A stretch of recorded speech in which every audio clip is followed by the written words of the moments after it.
আসসালামু আলাইকুম everyone, welcome back to my channel Sumona's kitchen. আশা করি সবাই ভালো আছেন। প্রতিদিনের মতো আবারও হাজির হয়েছি নতুন একটা রেসিপি নিয়ে। আজকে তৈরি করে দেখাবো 3টি ডিম দিয়ে গ্যাসের চুলায় স্পঞ্জ কেক রেসিপি। আর রেসিপিটি আশা করি আপনাদের সবারই ভালো লাগবে। তাহলে এখন মূল রেসিপিতে চলে যাচ্ছি। এখানে একটা বলে আমি 3টা ডিম নিয়ে নিয়েছি। ডিমটাকে আমি এখন বিট করে নিব। বাসায় যদি ইলেকট্রিক বিটার না থাকে তাহলে আপনারা হ্যান্ড বিটার দিয়েও ডিমটাকে বিট করে নিতে পারেন। আমি ডিমটাকে ভালোভাবে বিট করে নিচ্ছি। ডিমটা যতটা ভালোভাবে বিট করা যাবে কেকটা ততটাই স্পঞ্জি হবে। দেখতে পাচ্ছেন আমি ভালোভাবে বিট করে নিচ্ছি। ডিমটা বিট করা হয়ে গেছে। এখন দিয়ে দিব 1 কাপ পরিমাণ চিনি। চিনিটা আপনাদের পছন্দ মতো বাড়িয়ে কমিয়ে নিতে পারেন। এখন আমি চিনিটা ভালোভাবে বিট করে নিব। চিনিটা গলে না যাওয়া পর্যন্ত আমি বিট করে নিচ্ছি। চিনিটা গলে গেছে। এখন আমি দিয়ে দিব 1 কাপ পরিমাণ তেল। এখন সবগুলো একসাথে আবারও কিছুক্ষণ বিট করে নিব।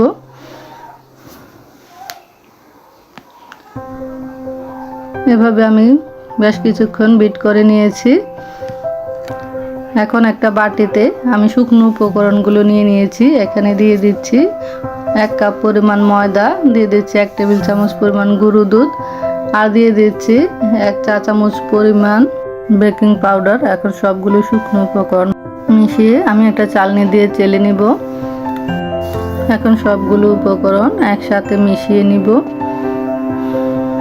ভালোভাবে মিশিয়ে নিব, তবে বেশি তাড়াহুড়া করা যাবে না, আলতোভাবে মিশিয়ে নিতে হবে। তাহলে কেকটা খুবই স্পঞ্জি হবে আর খেতেও ভীষণই ভালো লাগবে। কেকটা শক্ত হয়ে যাবে না। দেখতে পাচ্ছেন আমি আস্তে আস্তে মিশিয়ে নিলাম। এখন একটা মোল্ড নিয়ে নিয়েছি। এখানে আমি তেল ব্রাশ করে নিচ্ছি। পুরো মোল্ডটাতে আমি তেলটা মাখিয়ে নিয়েছি। এখন যে ব্যাটারটা আমি তৈরি করে নিয়েছিলাম সেটা দিয়ে দিচ্ছি।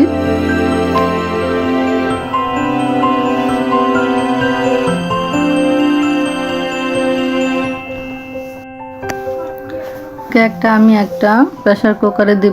আপনাদের হাতের কাছে যদি প্রেসার কুকার না থাকে তাহলে আপনারা একটা সিলভারের পাতিল বা ফ্রাই প্যানেও দিতে পারেন। এখন চুলায় আমি একটা প্রেসার কুকার বসিয়ে নিয়েছি আর প্রেসার কুকারটা আমি আগে গরম করে নিয়েছি। এখন আমি যে মোল্ডটা কেকের সে মোল্ডটা আমি প্রেসার কুকারে দিয়ে দিব।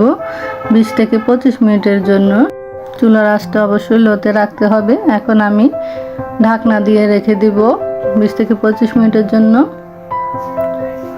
ফিরে আসলাম 25 মিনিট পর। এখন আমি ঢাকনাটা খুলে নিচ্ছি।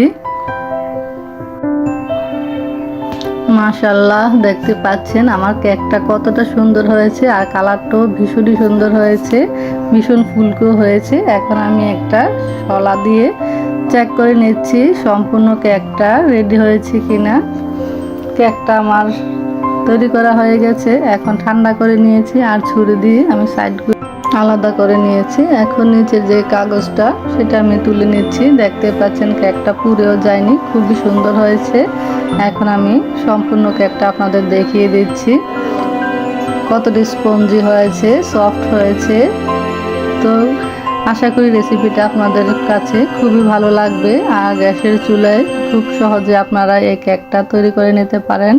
আমার রেসিপিটি যদি ভালো লেগে থাকে একটা লাইক দিবেন আর আমার চ্যানেলটাকে সাবস্ক্রাইব করে দিবেন। পাশে থাকা বেল আইকনটা অন করে দিবেন যাতে আমি নতুন নতুন ভিডিও আপলোড দেওয়া মাত্র নোটিফিকেশন পেতে পারেন। সবাই ভালো থাকবেন। আল্লাহ হাফেজ।